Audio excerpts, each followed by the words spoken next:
আসসালামু আলাইকুম রহমতুল্লাহ। মেহনতি মানুষ কাকে বলে যদি দেখতে চান তাহলে এই যে ভিডিওটা একটু দেখেন।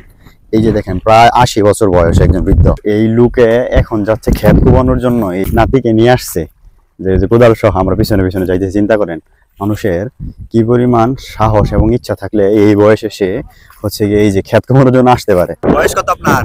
80-এর নিচে কত? 75? হ্যাঁ, 75। এখানে আসছেন কি জন্য? হ্যাঁ, কি লিখে শুন? কই দেয় দেই নাছি আপনার ছেলে পেলে নাই? আছে ওনারা কই? একটা জ্বর আর ওঠো ভাই এর জন্য আপনি আসছেন কাজ করার লেগে? এই যে দিন যাবে চিন্তা করেন সুবহানাল্লাহ, এই বয়সে আসছে সে ডেন বান্দার জন্য। চিন্তা করা যায়, বয়স 75-এর মতো। আল্লাহু আকবার। চিন্তা করেন যে এই সময়ের ভিতরে সে কোদাল ব্যবহার করতে পারতেছে।